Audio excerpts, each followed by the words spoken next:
আমি তো মনে করি মানে ইয়াং জেনারেশন যেটা সেটা তো অনেক বেশি দেশীয় পণ্য ইউজ করছে।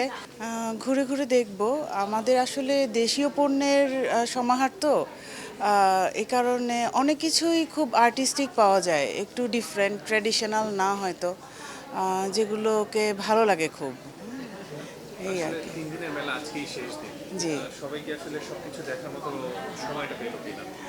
না, আমার কাছে মনে হয় কি যে একটু ভেঙে ভেঙে হলেও এই উদ্যোক্তাদেরকে কিন্তু ফ্রিকোয়েন্টলি টাইম দেওয়া উচিত। কারণ এই ছোট ছোট মেলাতে আসলে মন ভরে না আর কি। আর ওনাদেরও হয়তো একটা কস্টিংয়ের ব্যাপার থাকে, যে হয়তো খুব লম্বা টাইম হয়তো মেলার জন্য স্টলগুলো ধরে রাখাও ফাইন্যান্সিয়াল একটা বেনিফিশিয়ারির ব্যাপার থাকে, ঠিক আছে?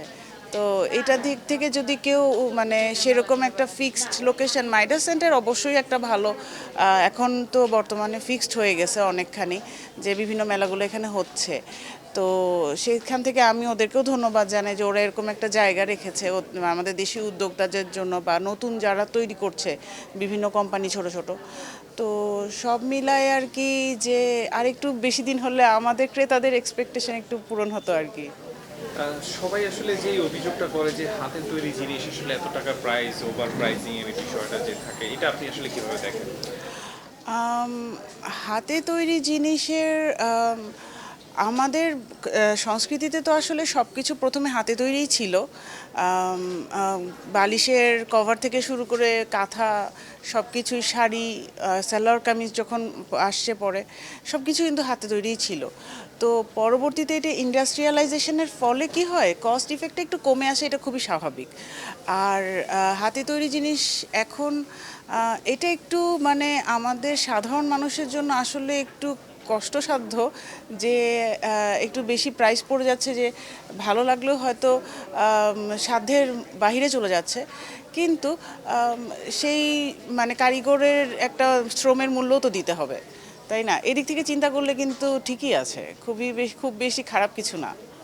আসলে আপনি যেটি বলছিলেন যে আসলে আমাদের সবকিছুই আসলে হাতের তৈরি ছিল, জি। ইন্ডাস্ট্রিয়াল ফলে আসলে সবকিছু মেশিনে চলে আসছে। তারা আসলে এই যে মেলাটা আসলে আবার হাতের তৈরি যে কাজগুলো, সেই কাজগুলো আসলে আমাদের সাথে পরিচিত করার চেষ্টা করছে।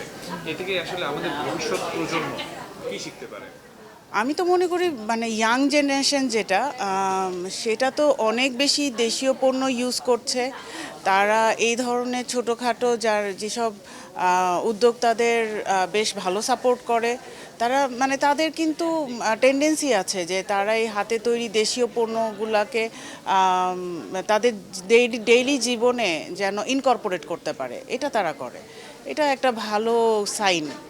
আবার হয়তো আমরা সেই আগের আমাদের ছোটবেলা যেরকম ছিল, যে সেই জীবনে হয়তো ফেরত যেতে পারি, এটা একটা জাস্ট হোপ আর কি।